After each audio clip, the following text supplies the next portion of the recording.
Pee Wee Herman gets arrested for jerking off in a porn theater. Like, what was he supposed to be there doing? Oh, I hit record.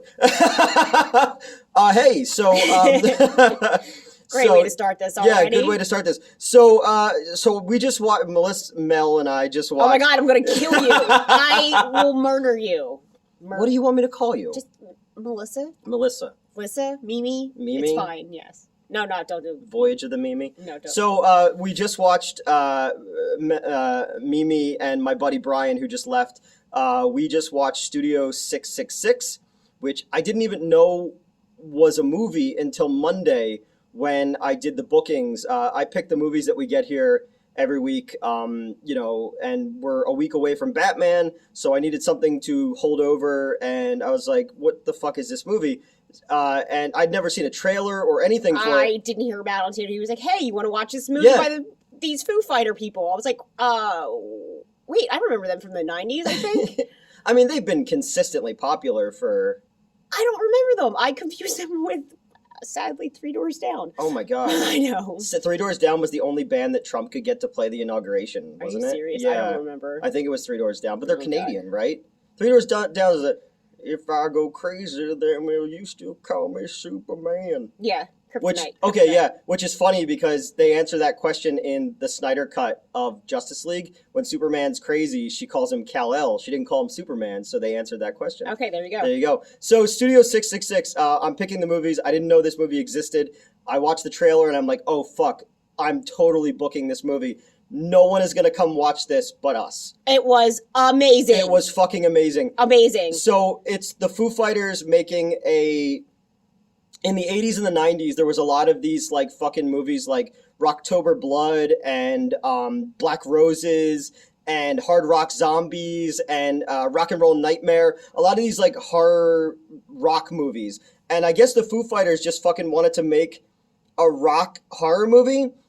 And it was awesome. It was... I haven't seen a great horror movie like that in a long time, and I came into seeing this movie with no expectations. No, me either.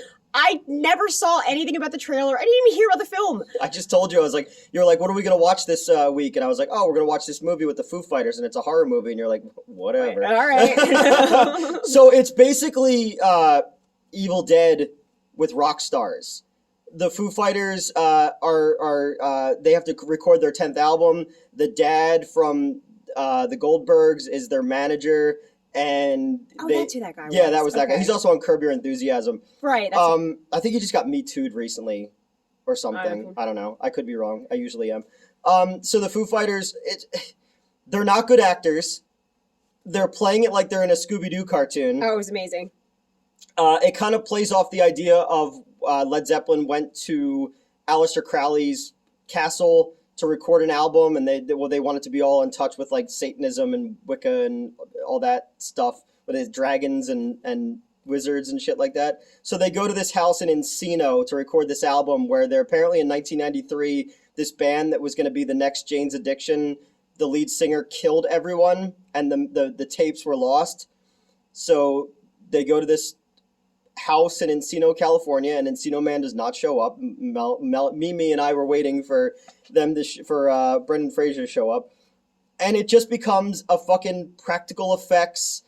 There's gore everywhere and cheesy acting, and Dave Grohl becomes possessed, and there's a talking raccoon corpse. And Whitney Cummings is there, and she makes them lemon bars that are topped with cocaine. I love Whitney Cummings, and I have to say, the one thing I have to say, her boobs, I really, really wish that they showed them. Yeah. Girl, if you pay that much for your titties, please show us them. Exactly. That's the one thing this movie was missing, was titties. But her death scene, amazing! So, I mean, a lot of you might not see this movie. This death scene feels like the scene in Jason Goes to Hell, where the girl's on top of the guy and the spike thing goes through her and cuts her. The new age keyboard player and her and Whitney Cummings are having sex, and Dave Grohl's under the bed with a chainsaw, and just as she orgasms, the chainsaw comes through her face and then cuts the keyboard player and her directly in half. Oh my God. Blood goes fucking everywhere. MacGruber is the fucking delivery guy who doesn't bring enough ranch dressing. Oh, he's amazing. Gets his head cut off with shears, and then his body gets strung up like a fucking totem. Another dude gets his face grilled and then gets stabbed a bunch of times. The drummer gets like, if you ever saw the first Wrong Turn movie where the girl gets the axe to the face and the top of her head and the bottom of her head. Yeah, I remember that that happens, but yeah. with a symbol. This movie is so full of amazing practical gore. There's some questionable CGI. The demons are so cool looking. They're just black, Dementor looking things, but with glowing red eyes and mouths. They kind of reminded me a little bit of Tales from the Crypt Demon Knight a little bit. It's just a fun 80s VHS horror movie that really just so was. happens, and then Lionel Richie shows up. Oh my God. 2 seconds into the riff of him playing that, I was like, hello? And then he says hello. I was like, oh my God, it is that song. And then Lionel Richie shows up and threatens him. He's like, that's my fucking song. And it's all in his head because Dave Grohl is dreaming about it. He's dreaming, but he's musically constipated. He can't perform. He has no new songs. He keeps like, okay, I got a riff, and then he'll play Everlong, and they're like, yeah, you wrote that 20 years ago. So he allows himself to become open to be possessed by these demons. And then there's this fucking book, and it requires a sacrifice, and it was just, I don't even know what to say. It was quite amazing. Pat Smear gets smeared. His head gets fucking run over and breaks like a plate. Like, oh God, I mean, even just with the opening scene, the chick that was from Scream. Hold on, not even just that. The music in this movie was composed by fucking John Carpenter. Yeah, I should have led off this with that. First off, I didn't know this movie was made. Then John Carpenter, what the fuck? Like, that is amazing. Him and his son did the music for it. You need to see this movie. Everybody complains there's no good horror movies right now. This is just a fun fucking throwback 80s, early 90s horror movie. Yeah. It gets a little weird at the end. It like kind of like stops and you're just like, oh, is this what's going to happen? Yeah. And then it kind of like just picks something up again.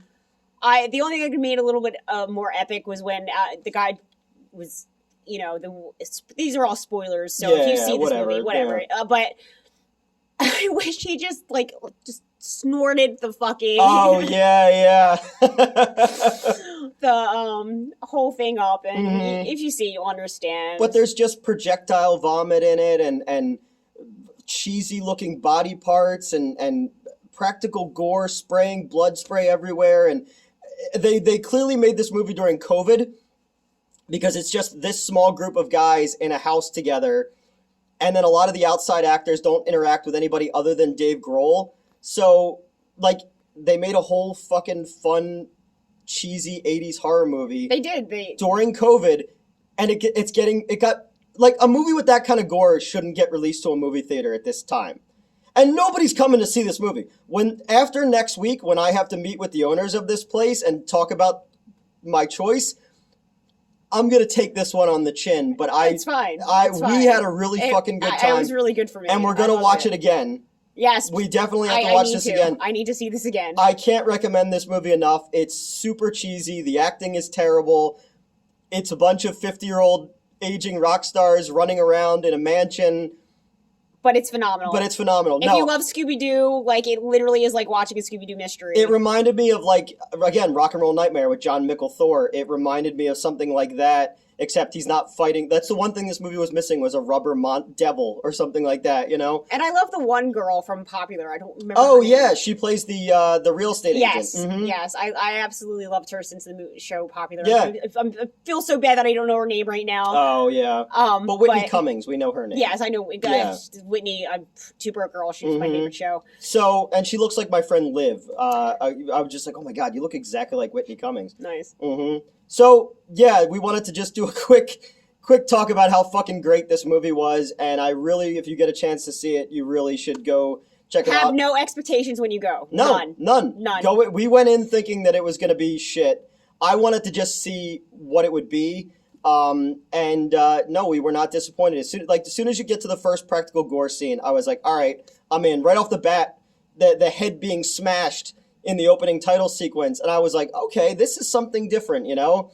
It's literally made me want to listen to Foo Fighters because I don't remember any I'm not of the music at all. I'm not a huge Foo Fighters but fan. if they're starting to play like Slayer and Metallica and shit like that, I'm gonna be like, oh, I need to re-listen to these guys. Yeah, because again, when it gets a little bit harder, I always think about like Everlong era. Yeah. Like coming out of Nirvana and into, because Pat Smear was in Nirvana, then was in the Foo Fighters, but then left the Foo Fighters. And I guess he's back in. I don't know. I don't know. He was hilarious, though. Oh, because he sleeps in the kitchen because there's no bed for him there. But he likes it. And there's snacks. And he's always wearing like a long sleeping cap, like he's fucking like in an old Disney cartoon. Oh my God. If you could make this a drinking game with your friends about product placement, please do it. Yeah.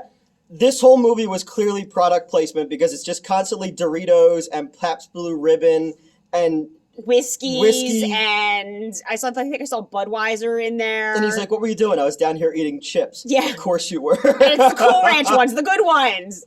Although I saw the flaming hot dogs, like, do people still eat those? Well, they were doing that was in Peacemaker. The reason that he was eating all that Judo Master eats all the flaming hot is because that way it's his mouth and his asshole are hot, so the butterflies don't want to get in.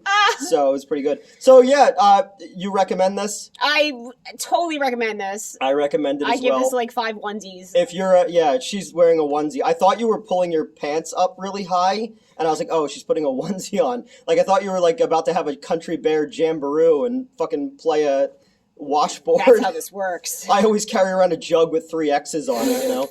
So, yeah, that's it. We just wanted to throw this out there real quick. This was a lot of fucking fun. It really was. And if you get a chance to see it, please tell me what you thought of it.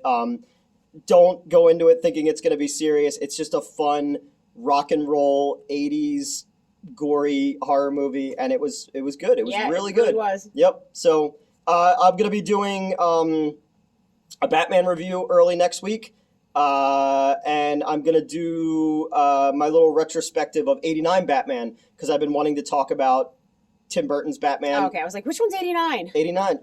I know. We'll get into it. Okay. So thank you for watching. Thanks, guys. Bye. Bye.